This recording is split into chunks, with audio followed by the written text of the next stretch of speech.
مجھے نا ایک وکیل صاحب میرے ساتھ محو گفتگو ہوئے، کہنے لگے جی وہ میں نے ایک بزرگ عالم سنی عالم کی تقریر سنی ہے، وہ کہہ رہے تھے کہ صحابہ نبی پاک کا پیشاب پی جاتے تھے، یہ کیسے ہو سکتا ہے؟ تو میں نے کہا آپ کو کوئی نہیں سمجھ آئے گا۔ کہنے لگے جی آپ کتاب دکھائیں۔ میں نے کہا کتابیں تو میرے پاس 11 ہیں، میں ساری تمہیں کھول کے دکھا دوں گا، سب میں حوالہ ہے، لیکن تمہیں سمجھ بولیے ہر چیز ہر بندے کی سمجھ میں۔ کہنے لگے آپ کیا کہہ رہے ہیں؟ میں نے کہا بڑے مناظرے ہوئے لیکن لوگوں کی سمجھ میں باتیں۔ کہنے لگے آپ پھر مجھے سمجھا ہی دیں۔ تو میں نے کہا سنو، زوجہ کیا کرتی ہیں؟ اہلیہ۔ کہنے لگے وہ پروفیسر ہے کالج میں۔ تعلیم کیا ہے؟ کہنے لگے MSc انوائرمنٹ، اور پھر M.Phil کیا، پھر PhD کی، بڑی پڑھی لکھی عورت ہے۔ بچے کتنے ہیں؟ کہنے لگے 4 ہیں۔ کہنے لگے مولانا آپ مسئلہ بتائیں، آپ نے میرا فیملی انٹرویو شروع کر دیا ہے۔ تو میں نے کہا وہی بتانے لگا ہوں، بیوی آئی بھی مالدار گھر سے ہوگی؟ کہاں؟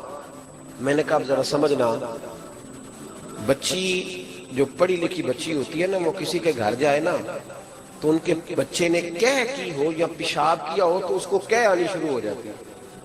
وہ کہتی ہے دیکھو جی صفائی نہیں کرتے، ہوتا ہے نا جی ایسے، کوئی بچہ کہہ کر دے تو وہ بچی بھی کہتی ہے دیکھو کتنے جاہل ہے، جن کو صفائی نہیں کرتے، کہہ آنے لگتی ہے۔ کہتے جی بالکل ایسے ہی ہے۔ میں نے کہا پھر کچھ سالوں کے بعد جب اس کا اپنا بچہ ہو جاتا ہے، وہ جب اس کے بالوں میں پیشاب کرتا ہے پھر بھی کہہ آتی ہے؟ چپ کر گئے، کہنے لگے نہیں پھر کوئی نہیں آتی۔ تو میں نے کہا وہ جب اس کے منہ میں الٹی کرتا ہے کہہ کرتا ہے پھر بھی اس کو آتی ہے؟ کہنے لگے نہیں۔ میں نے کہا کیوں؟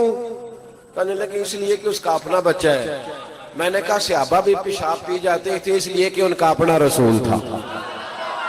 جب محبت ہوتی ہے تو پھر یہ باتیں آسان ہو جاتی ہیں، پھر یہ کام مشکل۔ لوگ ہاتھ چومنے کے مسئلے پہ اڑ جاتے ہیں، صحابہ سیدھے سیدھے قدم چوما کرتے ہیں، اس لیے کہ محبت جو ہوتی ہے نا وہ تعظیم پر مجبور کر دیتی ہے۔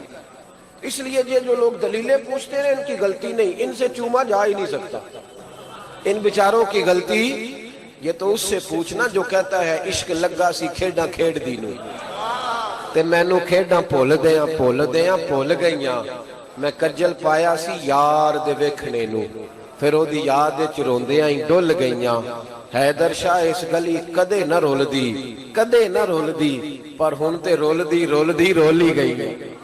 تو اس وقت پتہ چلتا ہے جب بندہ اس معیار کا ہوتا ہے۔ اب کسی کو کیا بتایا جائے، اس بیچارے کو حوالے دکھائیں گے، وہ کہے گا نہیں پھر اس کی سند دکھاؤ، پھر اسماء الرجال پہ بحث کرو، پھر اصول حدیث کا وزن کرو۔ اس کو سمجھ آ سکتی، اس کو اسی دن سمجھ آئے گی جب اس کا بچہ اس کی گردن پہ پیشاب کرے گا، اس دن سمجھ آئے گی۔ اس دن بچے کے پیشاب سے بدبو بھی اس دن نہیں آتی، کیونکہ بچے سے پیار ہوتا ہے نا، پھر وہ کیفیات۔ تو میں نے کہا اگر یہ باتیں سمجھ نہیں آنا تو چپ کر کے مصطفیٰ کریم سے پیار کر۔ میرے اعلیٰ حضرت فاضل بریلوی کہتے ہیں جان ہے عشق مصطفیٰ روز فضو کرے خدا، او جس کو ہو درد کا مزہ، وہ ناز دوا اٹھائے کیوں اور پھر کے گلی گلی تباہ، ٹھوکریں سب کی کھائے کیوں اور دل کو جو عقل دے خدا تو تیری گلی سے جائے کیوں۔